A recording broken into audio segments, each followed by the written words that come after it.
Hello guys! Hello! This is for Gemini. Gemini, welcome dito sa aking channel. Kapalaran 888. Gemini, this is for the rest of 2025. So, from September until December of 2025, tingnan natin Gemini kung anong messages, vibration, gabay, energy para sa inyong lahat.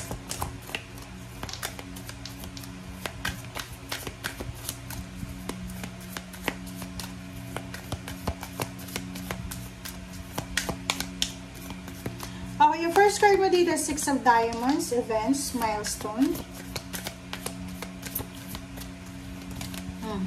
Teacher.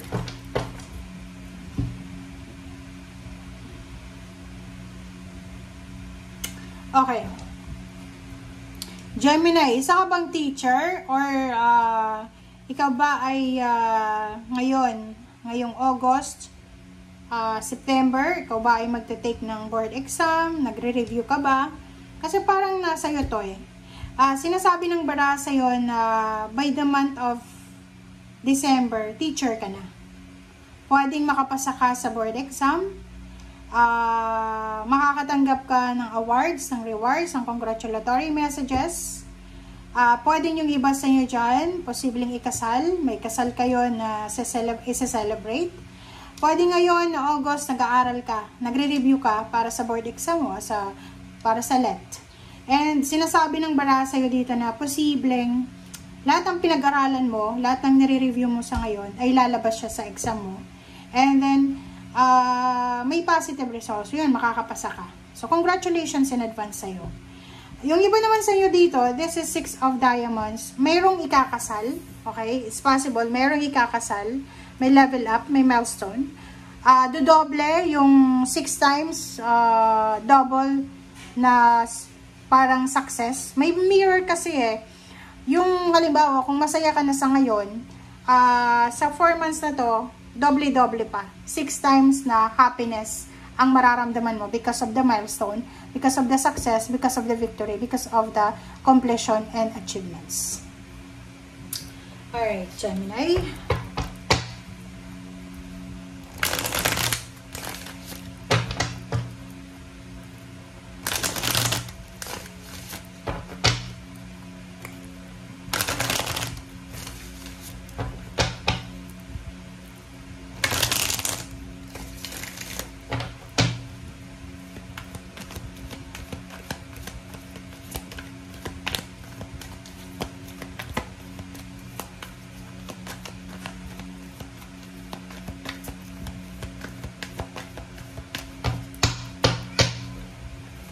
Okay.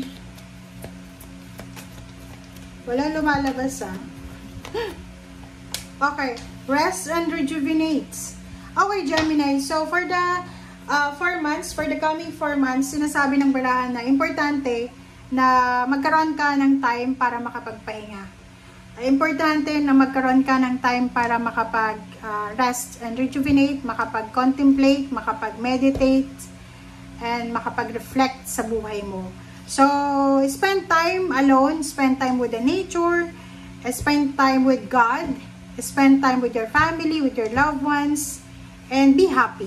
Yun yung sinasabi ng baraha.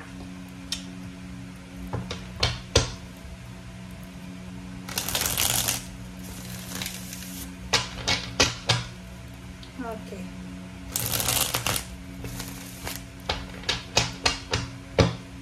Alright.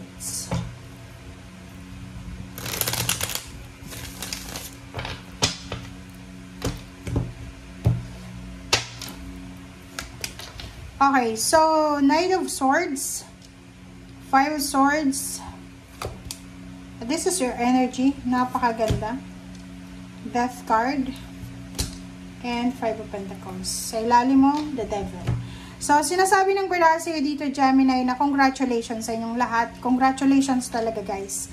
Kasi, ang dami-daming balita, good news na posibleng darating sa inyo. Yung problema na to sa pera, problema sa health, problema sa kung anong paman. Maybe, you have family problems sa financial and emotion, health issues. May death card dito na posibleng matapos na siya. So, there's an ending and there's a new beginnings.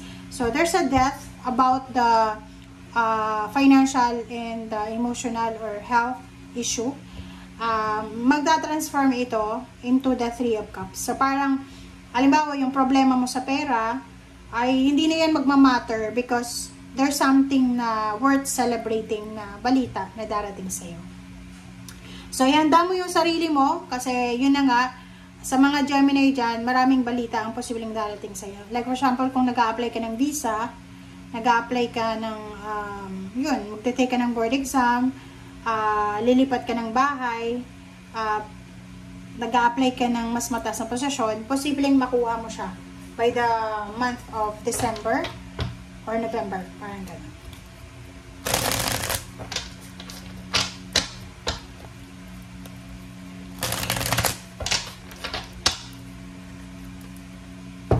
Alright, Gemini.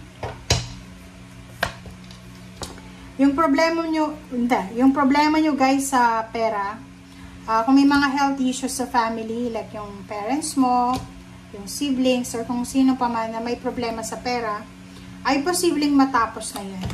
Kumbaga, this 4 months na to, yung 4 months na yan, ay para siyang napaka-importanteng buwan para sa'yo kasi ito yung magkukonclude sa kung ano man na pinagdaanan mong hindi maganda. Four of Swords, Rest and Rejuvenate. Dalawa yung baraha mo dito na Four of Swords. So, sinasabi ng baraha na napaka-importante. Importante din, Gemini, hindi lang tayo maging sobrang busy sa trabaho, sa love life, sa career, o sa kung ano pa man. Kailangan din natin magpahinga. Kailangan din natin maging masaya. Kailangan din natin lumabas, mag-celebrate. And Page of Wands, nakikita ko sa iyo, there's an incoming wedding. There's an incoming wedding proposal. There's an incoming collaboration or weddings. There's a partnership, collaboration about business, and may mga family celebration dito. So, yung 10 of Cups, nakikita ko sa inyo dito na may talagang celebration of peace, celebration of success, celebration of new life, parang gano'n. New life, new relationship, healing, good health, lahat nandito eh. So, kung makikita mo, diba, walang negative dito, puro lang positibo eh. Plus, nandito yung death card, ibig sabihin, ano man itong pinoproblema mo sa usaping pera, emotion, or relationship, hindi ka na dapat mamroblema. Kasi hindi na yan magmamatter starting this 4 months. Four of Swords, nakikita ko sir dito na sobra kang blessed. Sobrang thankful and grateful ka sa lahat ng blessings, lahat ng pagpapala and biyaya na meron ka. Page of Wands and Two of Cups, nakikita ko, pwedeng may ikakasal, mayroong mabubuong relationship, may mag-o-open ng business, and meron ditong makakahawak ng malaking halagang pera in forms of gift or salary increase, higher position, or payments or payouts. Okay? Thank you guys. Bye!